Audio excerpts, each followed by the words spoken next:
José Protasio Rizal Mercado y Rilanda, widely known as José Rizal. Spanish pronunciation, José Rizal, June 19, 1861 to December 30, 1896, was a Filipino nationalist and polymath during the tail end of the Spanish colonial period of the Philippines. An ophthalmologist by profession, Rizal became a writer and a key member of the Filipino propaganda movement which advocated political reforms for the colony under Spain. He was executed by the Spanish colonial government for the crime of rebellion after the Philippine Revolution, inspired in part by his writings, broke out. Though he was not actively involved in its planning or conduct, he ultimately approved of its goals which eventually led to Philippine independence. He is widely considered one of the greatest heroes of the Philippines and has been recommended to be so honored by an officially impaneled National Heroes Committee. However, no law, executive order or proclamation has been enacted or issued officially proclaiming any Filipino historical figure as a national hero. He was the author of the novels Noli Me Tangere and El Filibusterismo, and a number of poems and essays. Early life.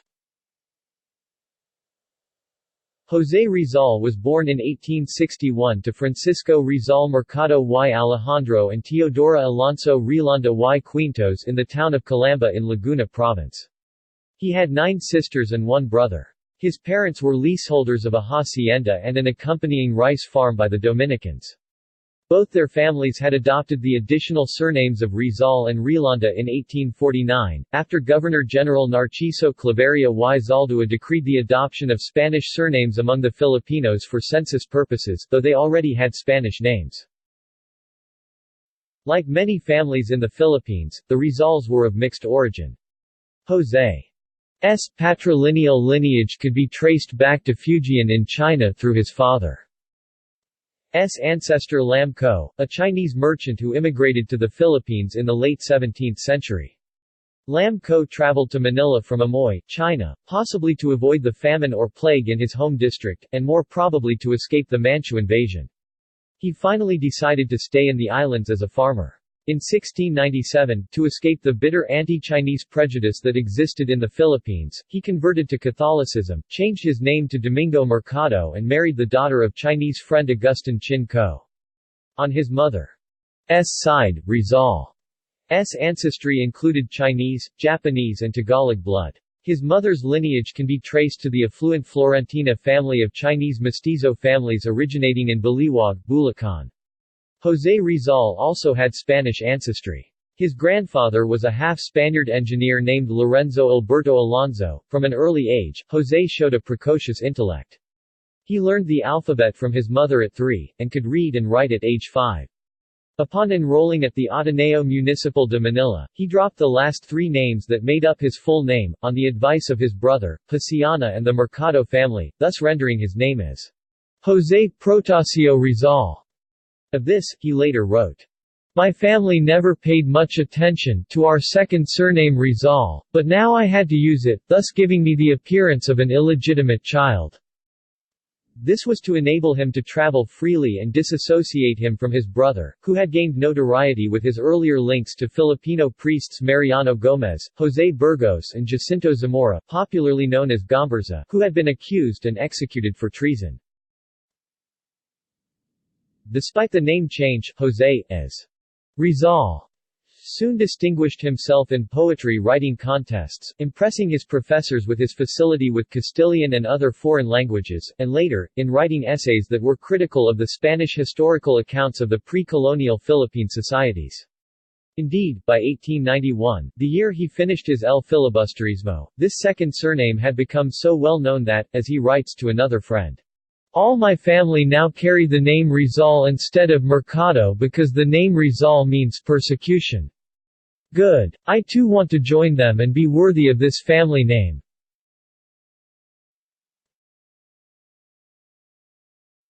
Education. Rizal first studied under Justiniano Aquino Cruz in Biñan, Laguna, before he was sent to Manila. As to his father's request, he took the entrance examination in Colegio de San Juan de Letran, but he then enrolled at the Ateneo Municipal de Manila and graduated as one of the 9 students in his class declared sobresaliente or outstanding. He continued his education at the Ateneo Municipal de Manila to obtain a land surveyor and assessor's degree, and at the same time at the University of Santo Tomas, where he did take up a preparatory course in law. Upon learning that his mother was going blind, he decided to switch to medicine at the Medical School of Santo Tomas, specializing later in ophthalmology. Without his parents' knowledge and consent, but secretly supported by his brother Paciana, he traveled alone to Madrid, Spain in May 1882 and studied medicine at the Universidad Central de Madrid, where he earned the degree, licentiate in medicine. He also attended medical lectures at the University of Paris and the University of Heidelberg. In Berlin, he was inducted as a member of the Berlin Ethnological Society and the Berlin Anthropological Society under the patronage of the famous pathologist Rudolf Virchow. Following custom, he delivered an address in German in April 1887 before the Anthropological Society on the orthography and structure of the Tagalog language. He left Heidelberg a poem, A las Flores del Heidelberg, which was both an evocation and a prayer for the welfare of his native land and the unification of common values between East and West. At Heidelberg, the 25-year-old Rizal completed in 1887 his eye specialization under the renowned professor, Otto Becker. There he used the newly invented ophthalmoscope, invented by Hermann von Helmholtz, to later operate on his own mother's eye. From Heidelberg, Rizal wrote his parents, "I spend half of the day in the study of German and the other half, in the diseases of the eye. Twice a week, I go to the Bierbrouwery, or beer hall, to speak German with my student friends." He lived in a Karlstrasse boarding house, then moved to Ludwigsplatz. There, he met Reverend Karl Ulmer and stayed with them in Wilhelmsfeld, where he wrote the last few chapters of Noli Me Tangere. Rizal was a polymath, skilled in both science and the arts. He painted, sketched, and made sculptures and woodcarving. He was a prolific poet, essayist, and novelist whose most famous works were his 2 novels, Noli Me Tangere and its sequel, El Filibusterismo. These social commentaries during the Spanish colonization of the country formed the nucleus of literature that inspired peaceful reformists and armed revolutionaries alike. Rizal was also a polyglot, conversant in 22 languages. Rizal's multifacetedness was described by his German friend, Dr. Adolf Bernhard Meyer, as stupendous. Documented studies show him to be a polymath with the ability to master various skills and subjects. He was an ophthalmologist, sculptor, painter, educator, farmer, historian, playwright and journalist. Besides poetry and creative writing, he dabbled, with varying degrees of expertise, in architecture, cartography, economics, ethnology, anthropology, sociology, dramatics, martial arts, fencing and pistol shooting. He was also a Freemason, joining Acacia Lodge No. 9 during his time in Spain and becoming a Master Mason in 1884. Personal life, relationships and ventures. José Rizal's life is one of the most documented of 19th-century Filipinos due to the vast and extensive records written by and about him. Almost everything in his short life is recorded somewhere, being himself a regular diarist and prolific letter writer, much of the material having survived. His biographers, however, have faced difficulty in translating his writings because of Rizal's habit of switching from one language to another. They drew largely from his travel diaries with their insights of a young Asian encountering the West for the first time. They included his later trips, home and back again to Europe through Japan and the United States, and, finally, through his self-imposed exile in Hong Kong. Shortly after he graduated from the Ateneo Municipal de Manila, now Ateneo de Manila University, Rizal, who was then 16 years old, and a friend, Mariano Catagbac, came to visit Rizal's maternal grandmother in Tondo, Manila. Mariano brought along his sister, Segunda Catagbac, a 14-year-old Batangueña from Lipa, Batangas. It was the first time they met, and Rizal described Segunda as rather short, with eyes that were eloquent and ardent at times and languid at others, rosy-cheeked, with an enchanting and provocative smile that revealed very beautiful teeth, and the air of a sylph. Her entire self diffused a mysterious charm. His grandmother's guests were mostly college students, and they knew that Rizal had skills in painting. They suggested that Rizal should make a portrait of Segunda. He complied reluctantly and made a pencil sketch of her. Unfortunately for him, Katigbak was engaged to Manuel Luz. From December 1891 to June 1892, Rizal lived with his family in No. 2 of Redniksela Terrace, mid-levels, Hong Kong Island. Rizal used 5 Dagwalar Street, Central District, Hong Kong Island, as his ophthalmologist clinic from 2 p.m. to 6 p.m. This period of his life included his recorded affections, of which 9 were identified. They were Gertrude Beckett of Chalcot Crescent, London, wealthy and high-minded Nellie Boosted of the English and Iberian merchant family, last descendant of a noble Japanese family Seiko Usui, affectionately called Osei-san. His earlier friendship with Segunda Katigbak, Leonor Valenzuela, an 8-year romantic relationship with a distant cousin, Leonor Rivera, popularly thought to be the inspiration for the character of Maria Clara in Noli Me Tangere. Affair. In one recorded fall from grace, he succumbed to the temptation of a lady of the camellias. The writer, Maximo Viola, a friend of Rizal's, was alluding to Dumas' 1848 novel, La Dame aux Camélias, about a man who fell in love with a courtesan. While the affair was on record, there was no account in Viola's letter whether it was more than one night and if it was more a business transaction than an amorous affair. Association with Leonor Rivera. Leonor Rivera is thought to be the inspiration for the character of Maria Clara in Noli Me Tangere and El Filibusterismo. Rivera and Rizal first met in Manila when Rivera was only 14 years old. When Rizal left for Europe on May 3, 1882, Rivera was 16 years of age.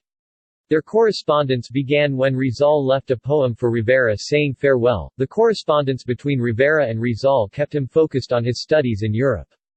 They employed codes in their letters because Rivera's mother did not favor Rizal. A letter from Mariano Katigbak, dated June 27, 1884, referred to Rivera as Rizal's betrothed.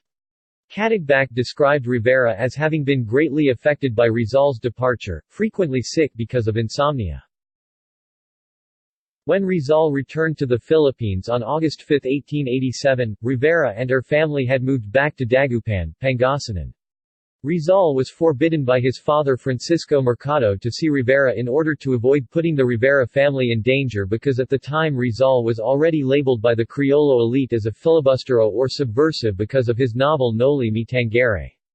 Rizal wanted to marry Rivera while he was still in the Philippines because of Rivera's uncomplaining fidelity. Rizal asked permission from his father one more time before his second departure from the Philippines. The meeting never happened. In 1888, Rizal stopped receiving letters from Rivera for a year, although Rizal kept sending letters to Rivera. The reason for Rivera's year of silence was the connivance between Rivera's mother and the Englishman named Henry Kipping, a railway engineer who fell in love with Rivera and was favored by Rivera's mother. The news of Leonor Rivera's marriage to Kipping devastated Rizal. His European friends kept almost everything he gave them, including doodlings on pieces of paper. In the home of a Spanish liberal, Pedro Ortiga y Pérez, he left an impression that was to be remembered by his daughter, Consuelo. In her diary, she wrote of a day Rizal spent there and regaled them with his wit, social graces, and sleight-of-hand tricks. In London, during his research on Antonio de Morga's writings, he became a regular guest in the home of Reinhold Rost of the British Museum, who referred to him as a gem of a man. The family of Karl Ulmer, pastor of Wilhelmsfeld, and the Blumentrats saved even buttonholes and napkins with sketches and notes. They were ultimately bequeathed to the Rizal family to form a treasure trove of memorabilia. Relationship with Josephine Bracken. In February 1895, Rizal, 33, met Josephine Bracken, an Irish woman from Hong Kong, when she accompanied her blind adoptive father, George Taufer, to have his eyes checked by Rizal. After frequent visits, Rizal and Bracken fell in love with each other. They applied to marry but, because of Rizal's reputation from his writings and political stance, the local priest Father Obak would only hold the ceremony if Rizal could get permission from the Bishop of Cebu. He was unable to obtain an ecclesiastical marriage because he would not return to Catholicism. After accompanying her father to Manila on her return to Hong Kong, and before heading back to Dapitan to live with Rizal, Josephine introduced herself to members of Rizal's family in Manila. His mother suggested a civil marriage, which she believed to be a lesser sacrament but less sinful to Rizal's conscience than making any sort of political retraction in order to gain permission from the bishop. Rizal and Josephine lived as husband and wife in a common-law marriage in Talisay in Dapitan. The couple had a son who lived only for a few hours after Josephine suffered a miscarriage. Rizal named him after his father Francisco.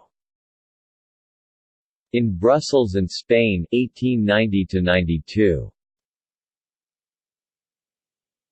In 1890, Rizal, 29, left Paris for Brussels as he was preparing for the publication of his annotations of Antonio de Morgas Sucesos de las Islas Filipinas, 1609. He lived in the boarding house of the two Jacobi sisters, Katharina and Susanna, who had a niece Susanna. Phil. Age 16. Historian Gregorio F. Zaide states that Rizal had his romance with Suzanne Jacobi, 45, the petite niece of his landladies. Belgian prose Slackmilders, however, believed that Rizal had a romance with a 17-year-old niece, Susanna Thill, as his other liaisons were all with young women. He found records clarifying their names and ages. Rizal's Brussels stay was short-lived. He moved to Madrid, giving the young Susanna a box of chocolates. She wrote to him in French, "After your departure, I did not take the chocolate. The box is still intact as on the day of your parting. Don't delay too long writing us because I wear out the soles of my shoes for running to the mailbox to see if there is a letter from you. There will never be any home in which you are so loved as in that in Brussels, so, you little bad boy, hurry up and come back." In 2007, Slackmoldas Group arranged for an historical marker honoring Rizal to be placed at the house. The content of Rizal's writings changed considerably in his two most famous novels, Noli Me Tangere, published in Berlin in 1887, and El Filibusterismo, published in Ghent in 1891. For the latter, he used funds borrowed from his friends. These writings angered both the Spanish colonial elite and many educated Filipinos due to their symbolism. They are critical of Spanish friars and the power of the Church. Rizal's friend Ferdinand Blumentritt, an Austria-Hungary-born professor and historian, wrote that the novel's characters were drawn from real life and that every episode can be repeated on any day in the Philippines. Blumentritt was the grandson of the imperial treasurer at Vienna in the former Austro-Hungarian Empire and a staunch defender of the Catholic faith. This did not dissuade him from writing the preface of El Filibusterismo after he had translated Noli Me Tangere into German. As Blumentritt had warned, these books resulted in Rizal's being prosecuted as the inciter of revolution. He was eventually tried by the military, convicted and executed. Teaching the natives where they stood brought about an adverse reaction, as the Philippine Revolution of 1896 took off virulently thereafter. As leader of the reform movement of Filipino students in Spain, Rizal contributed essays, allegories, poems, and editorials to the Spanish newspaper La Solidaridad in Barcelona. In this case Rizal used a pen name, Damasalang, Leong Lon, and May Pagasa. The core of his writings centers on liberal and progressive ideas of individual rights and freedom, specifically, rights for the Filipino people. He shared the same sentiments with members of the movement, that the Philippines is battling, in Rizal's own words, a double-faced Goliath, corrupt friars and bad government. His commentaries reiterate the following agenda: that the Philippines be made a province of Spain. The Philippines was a province of New Spain, now Mexico, administered from Mexico City from 1565 to 1821. From 1821 to 1898 it was administered directly from Spain. Representation in the Cortes. Filipino priests instead of Spanish friars, Augustinians, Dominicans, and Franciscans, in parishes and remote sitios. Freedom of assembly and speech. Equal rights before the law for both Filipino and Spanish plaintiffs. The colonial authorities in the Philippines did not favor these reforms. Such Spanish intellectuals as Moreta, Unamuno, Pai y Margal, and others did endorse them. Wenceslao Retana, a political commentator in Spain, had slighted Rizal by writing an insulting article in La Época, a newspaper in Madrid. He implied that the family and friends of Rizal were evicted from their lands in Calamba for not having paid their due rents. The incident, when Rizal was 10, stemmed from an accusation that Rizal's mother, Teodora, tried to poison the wife of a cousin, but she said she was trying to help. With the approval of the church prelates, and without a hearing, she was ordered to prison in Santa Cruz in 1871. She was made to walk the 10 miles 16 kilometers from Calamba. She was released after 2.5 years of appeals to the highest court. In 1887, Rizal wrote a petition on behalf of the tenants of Calamba, and later that year led them to speak out against the friars' attempts to raise rent. They initiated a litigation which resulted in the Dominicans evicting them from their homes, including the Rizal family. General Valeriano Weiler had the buildings on the farm torn down. Upon reading the article, Rizal sent a representative to challenge Retana to a duel. Retana published a public apology and later became one of Rizal's biggest admirers, writing Rizal's most important biography, Vida y Escritos del José Rizal. Return to Philippines, 1892–96. Exile in Dapitan. Upon his return to Manila in 1892, he formed a civic movement called La Liga Filipina. The League advocated these moderate social reforms through legal means, but was disbanded by the governor. At that time, he had already been declared an enemy of the state by the Spanish authorities because of the publication of his novel. Rizal was implicated in the activities of the nascent rebellion and in July 1892, was deported to Dapitan in the province of Zamboanga, a peninsula of Mindanao. There he built a school, a hospital and a water supply system, and taught and engaged in farming and horticulture. Abaca, then the vital raw material for cordage and which Rizal and his students planted in the thousands, was a memorial, the boys' school, which taught in Spanish, and included English as a foreign language, considered a prescient if unusual option then, was conceived by Rizal and antedated Gordonston with its aims of inculcating resourcefulness and self-sufficiency in young men. They would later enjoy successful lives as farmers and honest government officials. One, a Muslim, became a datu, and another, José Aseniero, who was with Rizal throughout the life of the school, became governor of Zamboanga. In Dapitan, the Jesuits mounted a great effort to secure his return to the fold led by Fray Francisco de Paula Sanchez, his former professor, who failed in his mission. The task was resumed by Fray Pasteles, a prominent member of the order. In a letter to Pasteles, Rizal sails close to the deism familiar to us today. We are entirely in accord in admitting the existence of God. How can I doubt his when I am convinced of mine? Whoso recognizes the effect recognizes the cause. To doubt God is to doubt one's own conscience, and in consequence, it would be to doubt everything, and then what is life for?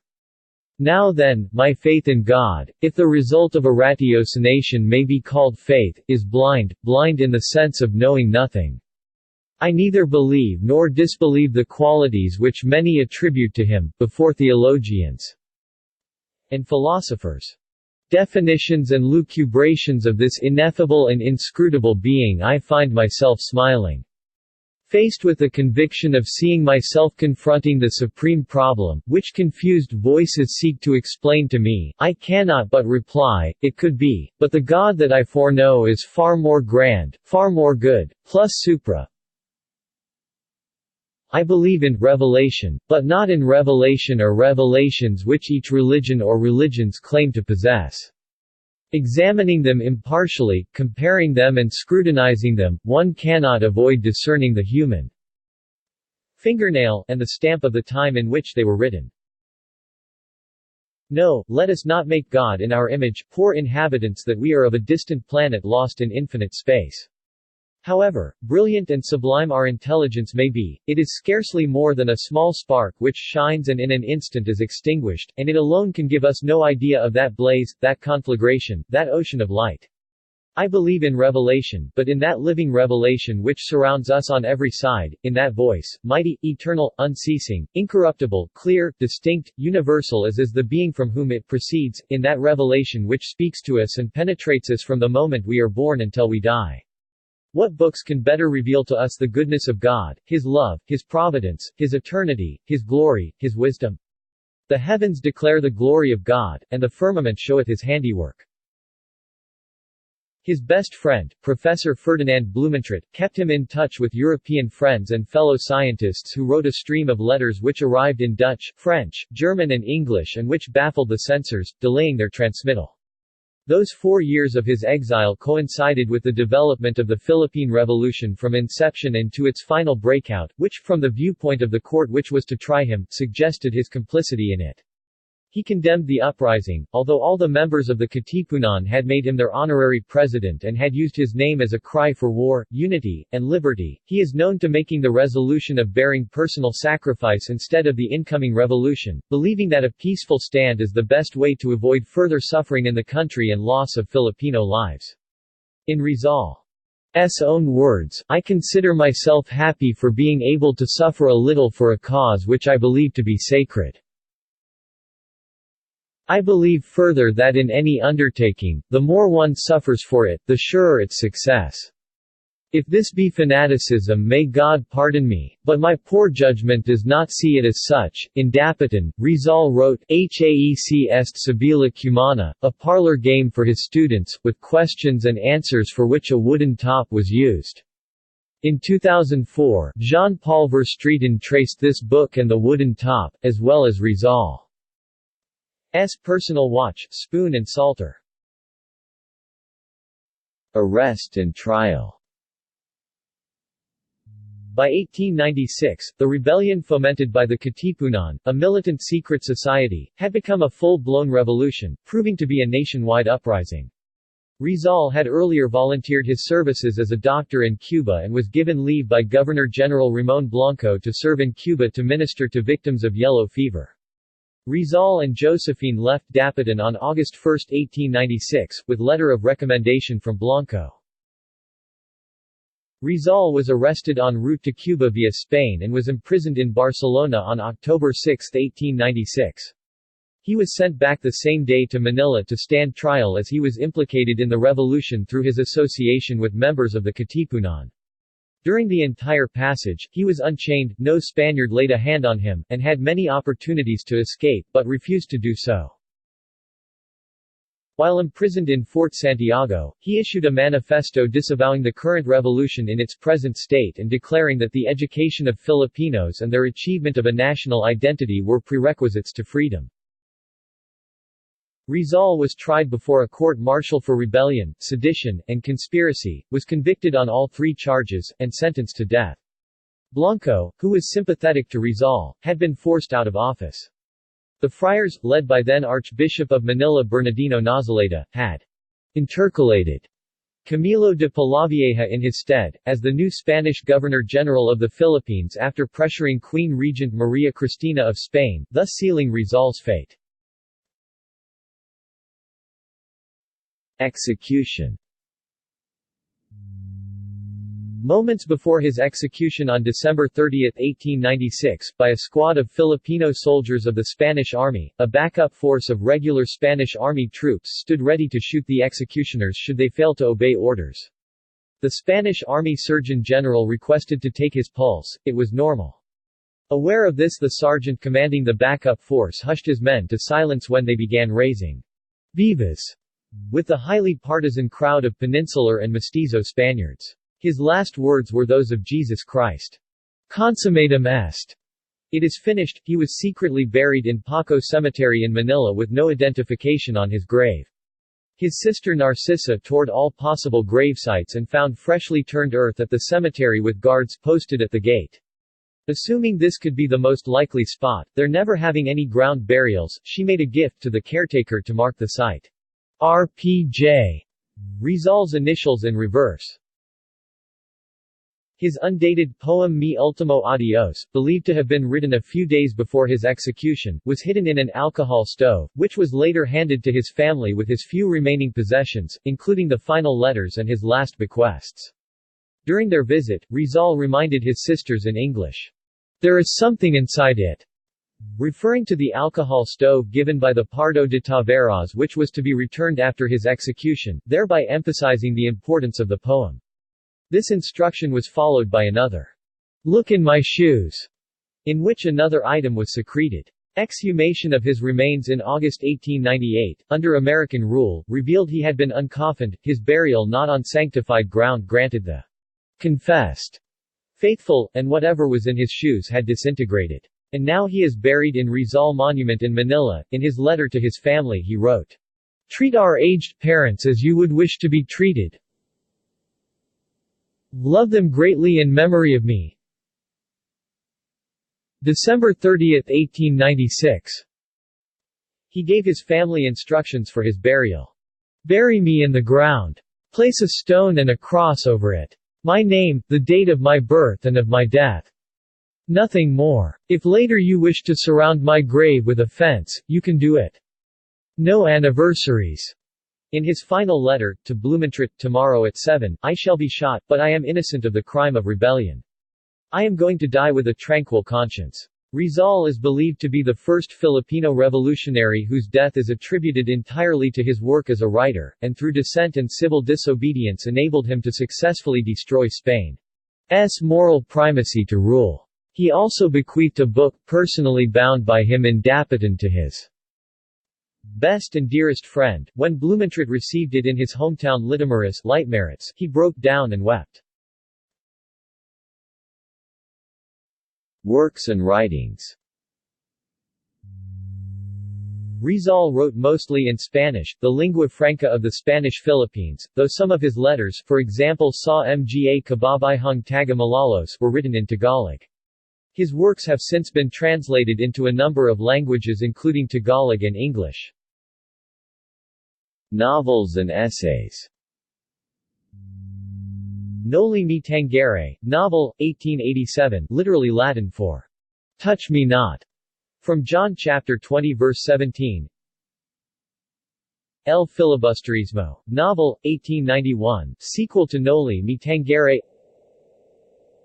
Alan Mang Lahi, Whate'er the Race, a Kundiman attributed to Dr. Jose Rizal. The Friars and the Filipinos, unfinished. Toast to Juan Luna and Felix Hidalgo, speech, 1884, given at Restaurante Ingalls, Madrid. The Diaries of Jose Rizal. Rizal's letters is a compendium of Dr. Jose Rizal's letters to his family members, Blumentritt, Fr. Pablo Pastels and other reformers. Cum se gobiernan las Filipinas, governing the Philippine Islands.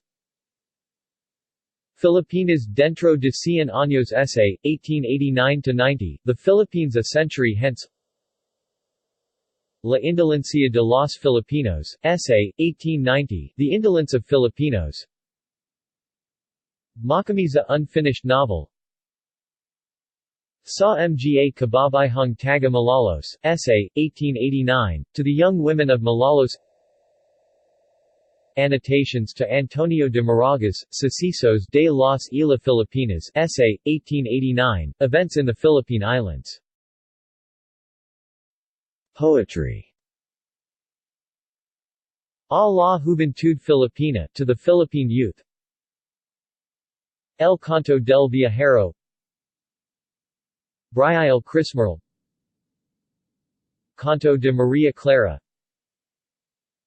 Himno al Trabajo, Dalit sa Pagawa. Felicitación. Kundiman, Tagalog. Mi Piden Versos. Mi Primera Inspiración. Mi Retiro. Mi Ultimo Adios. Por la Educación, Recibe Lustre la Patria. Sa Sangal Nasi Jesus. A mi Musa, to my muse. Un recuerdo a mi pueblo. A man in Dapitan. Plays. El Consejo de los Dioses, the Council of Gods. Junto al Pasig, along the Pasig. San Eustaquio, Martyr, Saint Eustache, the Martyr. Other works. Rizal also tried his hand at painting and sculpture. His most famous sculptural work was The Triumph of Science Over Death, a clay sculpture of a naked young woman with overflowing hair, standing on a skull while bearing a torch held high. The woman symbolized the ignorance of humankind during the Dark Ages, while the torch she bore symbolized the enlightenment science brings over the whole world. He sent the sculpture as a gift to his dear friend Ferdinand Blumentritt, together with another one named The Triumph of Death Over Life. The woman is shown trampling the skull, a symbol of death, to signify the victory the humankind achieved by conquering the bane of death through their scientific advancements. The original sculpture is now displayed at the Rizal Shrine Museum at Fort Santiago in Intramuros, Manila. A large replica, made of concrete, stands in front of Fernando Calderón Hall, the building which houses the College of Medicine of the University of the Philippines Manila along Pedro Gil Street in Ermita, Manila. Reactions after death. Retraction controversy. Several historians report that Rizal retracted his anti-Catholic ideas through a document which stated, I retract with all my heart whatever in my words, writings, publications and conduct have been contrary to my character as a son of the Catholic Church. However, there are doubts of its authenticity given that there is no certificate of Rizal's Catholic marriage to Josephine Bracken. Also, there is an allegation that the retraction document was a forgery. After analyzing 6 major documents of Rizal, Ricardo Pascual concluded that the retraction document, said to have been discovered in 1935, was not in Rizal's handwriting. Senator Rafael Palma, a former president of the University of the Philippines and a prominent Mason, argued that a retraction is not in keeping with Rizal's character and mature beliefs. He called the retraction story a pious fraud. Others who deny the retraction are Frank Laubach, a Protestant minister, Austin Coates, a British writer, and Ricardo Manapat, director of the National Archives. Those who affirm the authenticity of Rizal's retraction are prominent Philippine historians such as Nick Joaquin, Nicolas Zafra of Up Leon Maria Guerrero III, Gregorio Zaide, Guillermo Gomez Rivera, Ambeth Ocampo, John Schumacher, Antonio Molina, Paul de Mole and Austin Craig. They take the retraction document as authentic, having been judged as such by a foremost expert on the writings of Rizal, Teodoro Cala, a 33rd-degree Mason, and handwriting experts known and recognized in our courts of justice. H. Otley Bayer and Dr. Jose I del Rosario, both of UP, historians also refer to 11 eyewitnesses when Rizal wrote his retraction, signed a Catholic prayer book, and recited Catholic prayers, and the multitude who saw him kiss the crucifix before his execution. A great-grand-nephew of Rizal, Fr. Marciano Guzman, cites that Rizal's 4 confessions were certified by 5 eyewitnesses, 10 qualified witnesses, 7 newspapers, and 12 historians and writers including Aglapayan bishops, Masons and anti-clericals. One witness was the head of the Spanish Supreme Court at the time of his notarized declaration and was highly esteemed by Rizal for his integrity, because of what he sees as the strength these direct evidence have in the light of the historical method, in contrast with merely circumstantial evidence. Professor Emeritus of History Nicolas Zafra called the retraction a plain unadorned fact of history. Guzman attributes the denial of retraction to the blatant disbelief and stubbornness of some Masons. To explain the retraction, Guzman said that the factors are the long discussion and debate which appealed to reason and logic that he had with Freeview. Balaguer, the visits of his mentors and friends from the Ateneo, and the grace of God do the numerous prayers of religious communities. Supporters see in the retraction Rizal's moral courage less than pre greater than to recognize his mistakes, his reversion to the true faith, and thus his unfading glory, and a return to the ideals of his fathers, which did not diminish his stature as a great patriot, on the contrary, it increased that stature to greatness. On the other hand, Senator José Diokno stated, surely whether Rizal died as a Catholic or an apostate adds or detracts nothing from his greatness as a Filipino. Catholic or Mason, Rizal is still Rizal, the hero who courted death. To prove to those who deny our patriotism that we know how to die for our duty and our beliefs. Mi ultimo adios. The poem is more aptly titled, Adios, Patria Adorada, literally, farewell, beloved fatherland. By virtue of logic and literary tradition, the words coming from the first line of the poem itself. It first appeared in print not in Manila but in Hong Kong in 1897, when a copy of the poem and an accompanying photograph came to J.P. Braga, who decided to publish it in a monthly journal he edited. There was a delay when Braga, who greatly admired Rizal, wanted a good job of the photograph and sent it to be engraved in London, a process taking well over 2 months. It finally appeared under Mi Ultimo Pensamiento, a title he supplied and by which it was known for a few years. Thus, when the Jesuit Balaguer's anonymous account of the retraction and the marriage to Josephine was appearing in Barcelona, no word of the poem's existence reached him in time to revise what he had written. His account was too elaborate that Rizal would have had no time to write Adios. 6 years after his death, when the Philippine Organic Act of 1902 was being debated in the United States Congress, Representative Henry Cooper of Wisconsin rendered an English translation of Rizal's valedictory poem capped by the peroration, "Under what clime or what skies has tyranny claimed a nobler victim?" Subsequently, the U.S. Congress passed the bill into law which is now known as the Philippine Organic Act of 1902. This was a major breakthrough for a U.S. Congress that had yet to grant equal rights to African Americans guaranteed to them in the U.S. Constitution, and the Chinese Exclusion Act was still in effect. It created the Philippine legislature, appointed 2 Filipino delegates to the U.S. Congress, extended the U.S. Bill of Rights to Filipinos, and laid the foundation for an autonomous government. The colony was on its way to independence.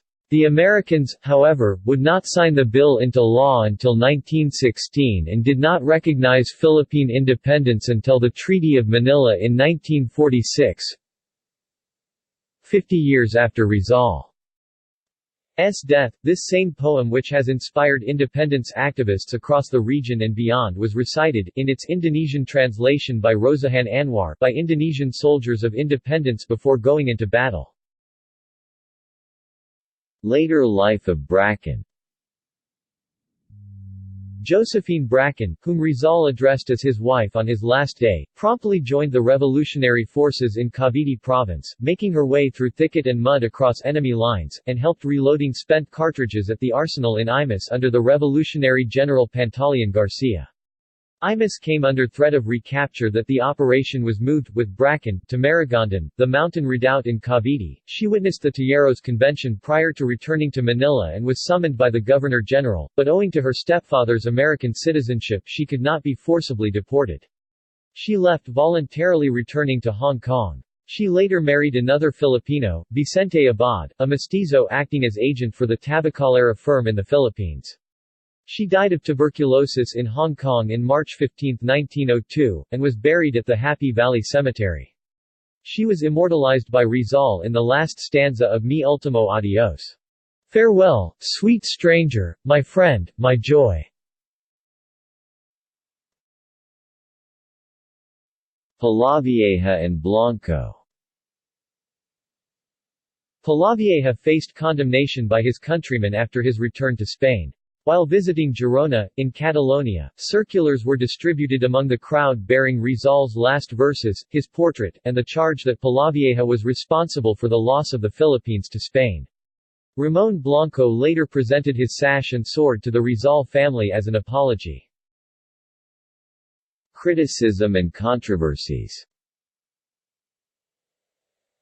Attempts to debunk legends surrounding Rizal, and the tug-of-war between free-thinker and Catholic, have kept his legacy controversial. National hero status. The confusion over Rizal's real stance on the Philippine Revolution leads to the sometimes bitter question of his ranking as the nation's premier hero. But then again, according to the National Historical Commission of the Philippines (NHCP) Section Chief Teodoro Atienza, and Filipino historian Ambit Ocampo, there is no Filipino historical figure, including Rizal, that was officially declared as national hero through law or executive order. Although, there were laws and proclamations honoring Filipino heroes. Made national hero by colonial Americans. Some suggest that José Rizal was made a legislated national hero by the American forces occupying Philippines. In 1901, the American Governor-General William Howard Taft suggested that the U.S.-sponsored Philippine Commission name Rizal a national hero for Filipinos. José Rizal was an ideal candidate, favorable to the American occupiers since he was dead, and nonviolent, a favorable quality which, if emulated by Filipinos, would not threaten the American rule or change the status quo of the occupiers of Philippine Islands. Rizal did not advocate independence for Philippines either. Subsequently, the U.S.-sponsored commission passed Act No. 346 which set the anniversary of Rizal's death as a day of observance. Renato Constantino writes Rizal as a United States-sponsored hero, who was promoted as the greatest Filipino hero during the American colonial period of the Philippines, after Aguinaldo lost the Philippine-American War.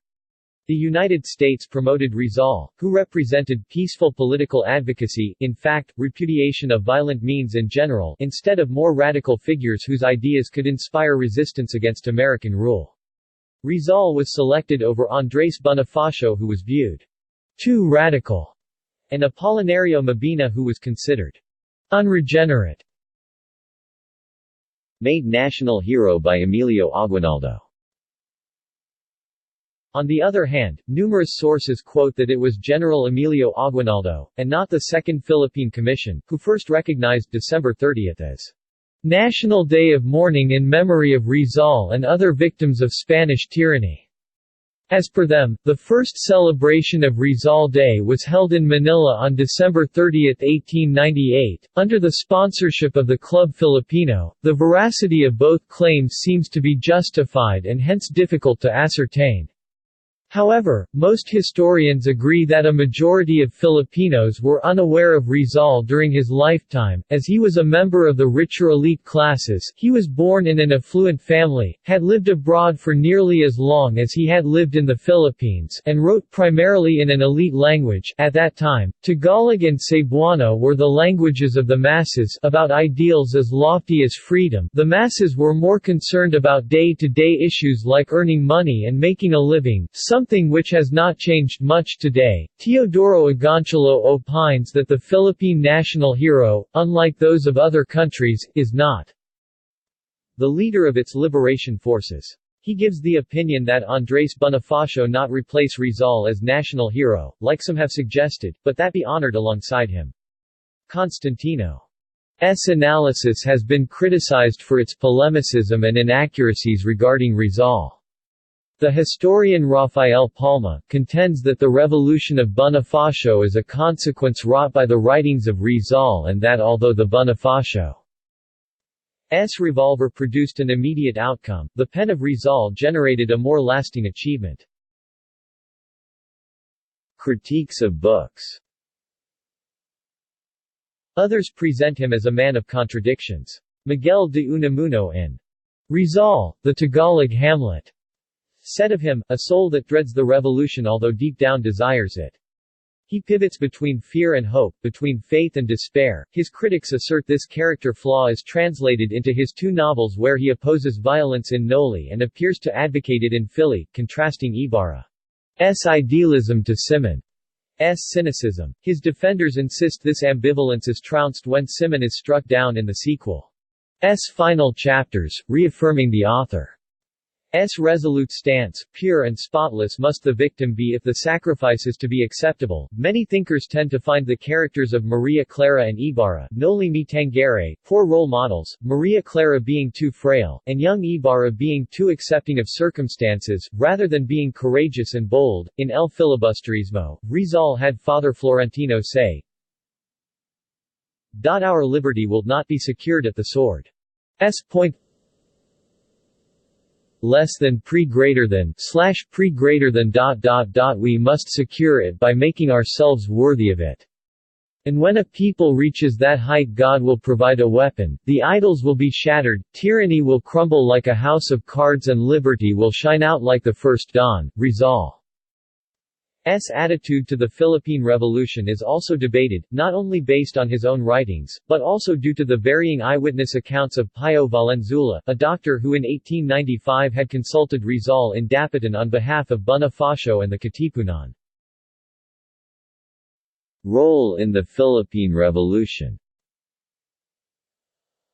Upon the outbreak of the Philippine Revolution in 1896, Valenzuela surrendered to the Spanish authorities and testified in military court that Rizal had strongly condemned an armed struggle for independence when Valenzuela asked for his support. Rizal had even refused him entry to his house. Bonifacio, in turn, had openly denounced him as a coward for his refusal, but years later, Valenzuela testified that Rizal had been favorable to an uprising as long as the Filipinos were well prepared, and well supplied with arms. Rizal had suggested that the Katipunan get wealthy and influential Filipino members of society on their side, or at least ensure they would stay neutral. Rizal had even suggested his friend Antonio Luna to lead the revolutionary forces since he had studied military science. In the event that the Katipunan was discovered prematurely, they should fight rather than allow themselves to be killed. Valenzuela said to historian Teodoro Agoncillo that he had lied to the Spanish military authorities about Rizal's true stance toward a revolution in an attempt to exculpate him. Before his execution, Rizal wrote a proclamation denouncing the revolution. But as noted by historian Floro Quibuyan, his final poem Mi Ultimo Adios contains a stanza which equates his coming execution and the rebels then dying in battle as fundamentally the same, as both are dying for their country. Legacy and remembrance. Rizal was a contemporary of Gandhi, Tagore and Sun Yat-sen who also advocated liberty through peaceful means rather than by violent revolution. Coinciding with the appearance of those other leaders, Rizal from an early age had been enunciating in poems, tracts and plays, ideas all his own of modern nationhood as a practical possibility in Asia. In the Noli he stated that if European civilization had nothing better to offer, colonialism in Asia was doomed. Though popularly mentioned, especially on blogs, there is no evidence to suggest that Gandhi or Nehru may have corresponded with Rizal, neither have they mentioned him in any of their memoirs or letters. But it was documented by Rizal's biographer, Austin Coates, who interviewed Jawaharlal Nehru and Gandhi, that Rizal was mentioned, specifically in Nehru's prison letters to his daughter Indira. As a political figure, José Rizal was the founder of La Liga Filipina, a civic organization that subsequently gave birth to the Katipunan led by Andrés Bonifacio, a secret society which would start the Philippine Revolution against Spain that eventually laid the foundation of the First Philippine Republic under Emilio Aguinaldo. He was a proponent of achieving Philippine self-government peacefully through institutional reform rather than through violent revolution, and would only support violent means as a last resort. Rizal believed that the only justification for national liberation and self-government was the restoration of the dignity of the people, saying, "Why independence, if the slaves of today will be the tyrants of tomorrow?" However, through careful examination of his works and statements, including Mi Ultimo Adios, Rizal reveals himself as a revolutionary. His image as the Tagalog Christ also intensified early reverence to him. Rizal, through his reading of Morga and other Western historians, knew of the genial image of Spain. early relations with his people. In his writings, he showed the disparity between the early colonialists and those of his day, with the latter's injustices giving rise to Gomburza and the Philippine Revolution of 1896. The English biographer, Austin Coates, and writer, Benedict Anderson, believe that Rizal gave the Philippine Revolution a genuinely national character, and that Rizal's patriotism and his standing as one of Asia's first intellectuals have inspired others of the importance of a national identity to nation building. The Belgian researcher Jean-Paul J.P. Verstraeten authored several books about José Rizal, Rizal in Belgium and France, José Rizal's Europe, Growing Up Like Rizal, published by the National Historical Institute, and in Teacher's programs all over the Philippines, Reminiscences and Travels of José Rizal and José Rizal, Pearl of Unselfishness. He received an award from the President of the Philippines in recognition of his unwavering support and commitment to promote the health and education of disadvantaged Filipinos, and his invaluable contribution to engender the teachings and ideals of Dr. José Rizal in the Philippines and in Europe. One of the greatest researchers about Rizal nowadays is Lucien Spitale. Several titles were bestowed on him. The First Filipino, Greatest Man of the Brown Race, among others. The Order of the Knights of Rizal, a civic and patriotic organization, boasts of dozens of chapters all over the globe. There are some remote area religious sects who venerate Rizal as a folk saint, collectively known as the Rizalista religious movements, who claim him as a sublimation of Christ. In September 1903, he was canonized as a saint in the Iglesia Filipina Independiente, however it was revoked in the 1950s. Species named after Rizal. José Rizal was imprisoned at Fort Santiago and soon after he was banished at Dapitan, where he plunged himself into studying of nature. He then able to collect a number of species of various classes, insects, butterflies, amphibians, reptiles, shells, snakes and plants. Rizal sent many specimens of animals, insects, and plants for identification to the Anthropological and Ethnographical Museum of Dresden, Dresden Museum of Ethnology. It was not in his interest to receive any monetary payment, all he wanted were scientific books, magazines and surgical instruments which he needed and used in Dapitan. During his exile, Rizal also secretly sent several specimens of flying dragons to Europe.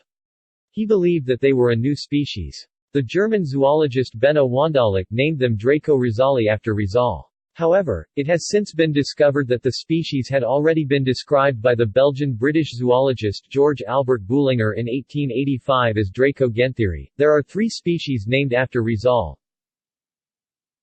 Draco rizali, a small lizard, known as a flying dragon. Apigania rizali, a very rare kind of beetle with 5 horns.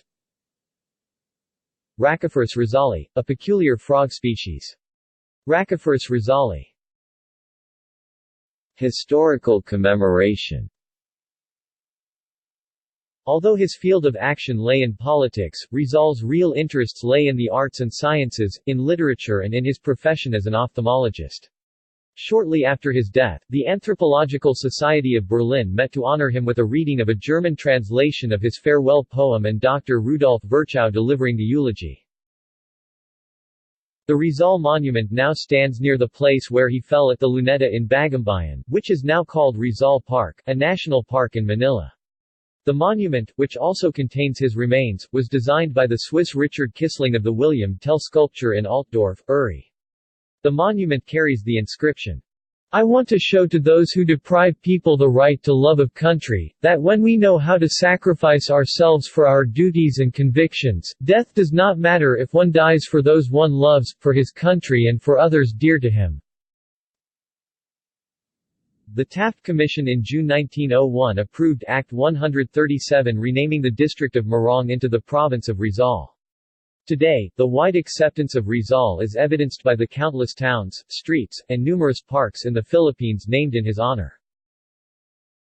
Republic Act 1425, known as the Rizal Law, was passed in 1956 by the Philippine legislature requiring all high school and colleges to offer courses about his life, works and writings.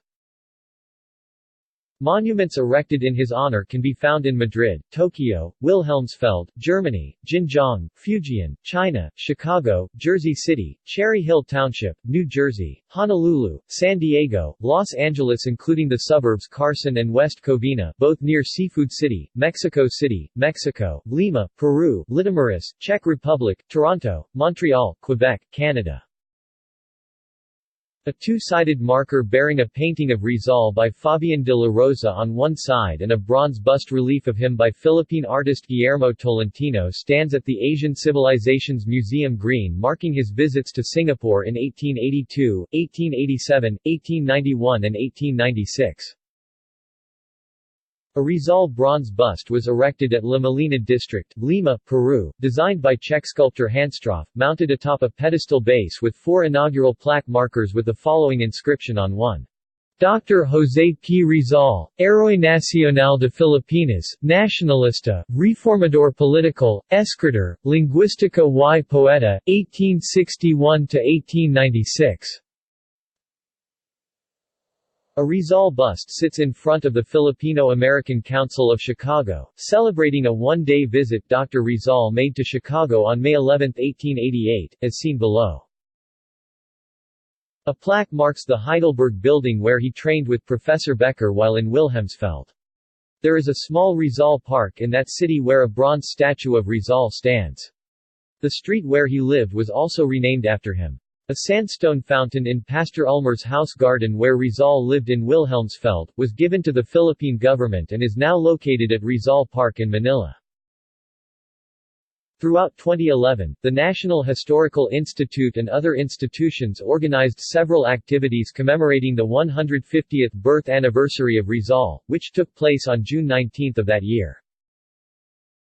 The London Borough of Camden placed a blue plaque at 37 Chalcot Crescent, where Rizal lived for some time, with the words, Dr. José Rizal, writer and national hero of the Philippines.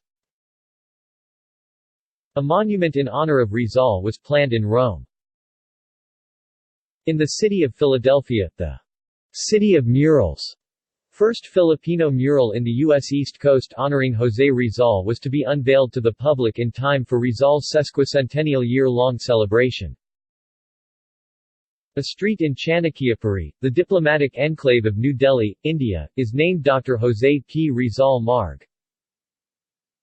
The Grand Oriental Hotel in Colombo, Sri Lanka has a suite named after José P. Rizal as he had stayed there in May 1882.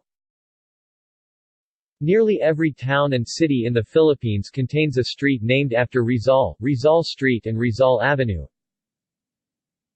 At least 10 towns, cities in the Philippines are named Rizal. For example, Rizal, Cagayan. A road in the Chanakyapuri area of New Delhi, India, is named Dr. José P. Rizal Marg. A road in Medan, Indonesia is named Jalan José Rizal after him. The USS Rizal DD-174 was a Wicks-class destroyer named after Rizal by the United States Navy and launched on September 21, 1918. The José Rizal Bridge and Rizal Park in the city of Seattle are dedicated to Rizal. Rizal in popular culture. Adaptation of his works. The cinematic depiction of Rizal's literary works won 2 Film Industry Awards more than a century after his birth. In the 10th Famous Awards, he was honored in the Best Story category for Gerardo de Leon's adaptation of his book Noli Me Tangere. The recognition was repeated the following year with his movie version of El Filibusterismo, making him the only person to win back-to-back Famous Awards posthumously. Both novels were translated into opera by the composer-librettist Felipe Padilla de Leon, Noli Me Tangere in 1957 and El Filibusterismo in 1970, and his 1939 overture, Mariang Makiling, was inspired by Rizal's tale of the same name. Biographical films, TV series. Portrayed by Eddie Del Mar in the 1956 film, Ang Buhayat, Pag Ibig ni Dr. Jose Rizal. Portrayed by Albert Martinez in the 1997 film, Rizal Sa Dapitan. Portrayed by Dominic Guinto and Cesar Montano in the 1998 film, Jose Rizal. Portrayed by Joel Torre in the 1999 film, Bayaning Third World. Portrayed by Nasser in the 2013 TV series, Katipunan. Portrayed by J. His Diacareza and Alden Richards in the 2014 TV series, Ilustrado. Portrayed by Jericho Rosales in the 2014 film, Bonifacio, Ang Unang Pangulo. Other.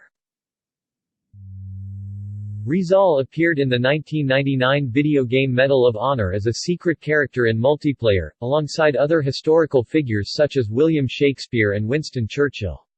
He can be unlocked by completing the single-player mode, or through cheat codes. The Tekken series introduced a character by the name of Josie Rizal in acknowledgement of Jose Rizal. See also: Jose Rizal University, Jose Rizal's Global Fellowship, Rizal Shrine, Calamba City, Rizal Shrine, Manila, Rizal Technological University, Macamisa, Rizal without the overcoat, Jose Marti, Cuban national hero also executed by the Spanish in 1895. Dr. Jose P. Rizal, sculpture, Houston, Texas. Notes and references. Notes. References. Sources. Craig, Austin, 1914. Lineage, Life and Labors of Jose Rizal, Philippine Patriot. Yonker-on-Hudson World Book Company. Fadul, Jose, ed. 2008. 3, Morrisville, North Carolina, Lulu Press. ISBN 978-1-4303-1142-3. Valdez, Maria Stella S. 2007. Dr. Jose Rizal and the Writing of His Story. Rex Bookstore, Inc. ISBN 978-971-23-48686. Jose Rizal, Quotes. Goodreads. Retrieved March 26, 2015. Further reading. External links. Interesting facts about Dr. Jose P. Rizal. The Complete Jose Rizal at Filipiniana.net. Talambuhay ni Jose Rizal. The Life and Writings of Jose Rizal. Herbermann, Charles, ed. 1913. Jose Mercado Rizal. Catholic Encyclopedia. New York, Robert Appleton Company. Works by Jose Rizal at Project Gutenberg. Works by or about Jose Rizal at Internet Archive. Works by Jose Rizal at Open Library. Works by Jose Rizal at LibriVox, public domain audiobooks. Jose Rizal website. Rizal's Little Odyssey. Review of Damasalang, The Masonic Life of Dr. Jose P. Rizal. Comparison between Jose Rizal and Jose Marti, Spanish. Extensive annotated list of Rizaliana materials on the Internet. Chevaliers de Rizal, in French. Poems written by Dr. Jose Rizal. Philippine Literature and Jose Rizal, articles by José Talatelpas, Edmundo Farolin and others. Published in Spanish by La Grinalda Polar, Webzine, Canada, 1997. Songs written by Dr. Jose Rizal.